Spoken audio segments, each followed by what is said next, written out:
came in to work on two sequences. One, the convoy sequence, which happens early in the movie.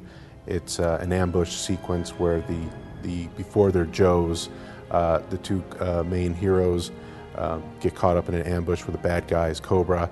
And the next sequence is the Paris chase sequence, or the accelerator suit sequence, where we basically have our two heroes again in the accelerator suits, running, chasing the bad guys through the streets of Paris, cars flipping, explosions, you know, croissants being mushed, and of course the Eiffel Tower at the end gets eaten by nanomites, which is this technology that you learn very early in the movie. But the nanomites eat the Eiffel Tower and it falls, you know, killing.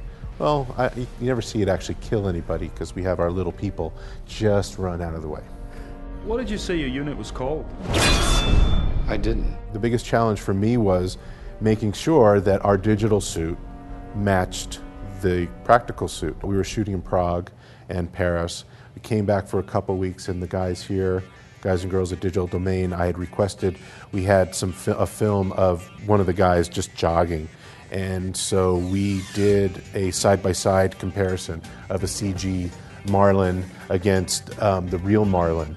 And within 2 weeks that came together, and then we can easily just go to the director and the VFX and go, huh?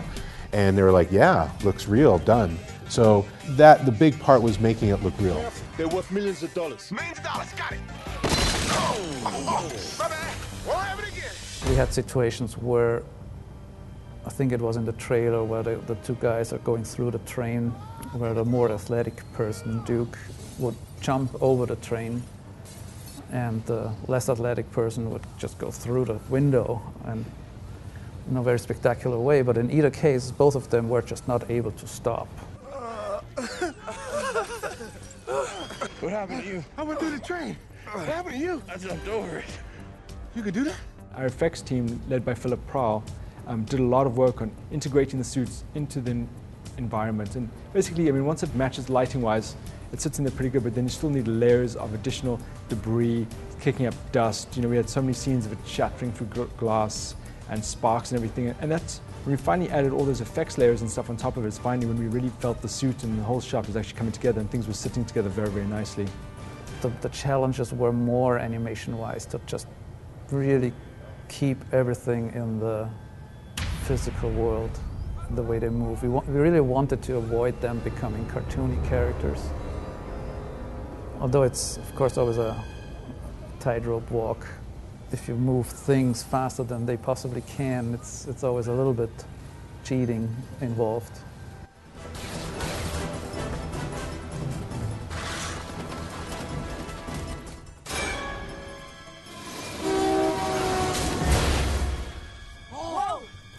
It was that, and also we did a lot of work basically trying to get continuity between shots. I mean, we would have a cut from one plate to a different plate that was shot a month apart in different countries, and we had to make sure the same cars were in both plates, the same buildings, and just overall making sure the continuity was the same between the plates.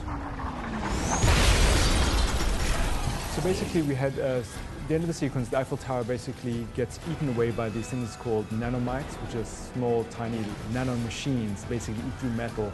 So the Eiffel Tower is getting eaten away, then kind of falls over and crashes into a river. And we also had a whole series of shots that were distant and close-up, so it was kind of hard to sort of just account for distance or close-up. We had to basically account for everything. And so when we began, the first thing we did is look at the Eiffel Tower and how it was built. We got hold of a set of original plans of the Eiffel Tower and started looking at that, and it was an amazing amount of detail in the Eiffel Tower, and just down to the rivets and struts and everything. So we started trying to break it down and trying to figure out a procedural way of actually building the Eiffel Tower. I mean, I think there's maybe 11,000 different struts and things that we didn't want to go through and model them all up by hand and stuff. So we came up with a whole series of procedural techniques which allow us to build it much more efficiently, and then on the back end would allow us to sort of do a whole lot of get a lot of effects work for free on the end. When I'm finished, this world will never forget. The original specifically, we basically ran this pass where we sort of distributed nano points across and let them go through this system that had been built in Houdini. we basically would go through and figure out where they were eating and stuff, and they would sort of jump around and have this whole pre-programmed behavior. And then that was all set up by our effects lead, Thomas Reppen. And then after that, we would run passes then to go through and erode all the pieces. We would then go through and figure out where they were eating on the various pieces. We would then figure out, based on their UVs, where that was getting eaten away. Because what we also had to do at that point is, as they're getting eroded, you want to reveal back to solid geometry. So we then had to subdivide down all those surfaces that were getting eaten away, then get rid of them, but reveal a solid surface behind there. And then after that, we could then run through passes that could, based off the object's UVs, I believe, go through and figure out which sections have become detached and stuff, and then sort of put them into a separate RBD system so they could drop and bounce off down the Eiffel Tower. Try this on for size, boys.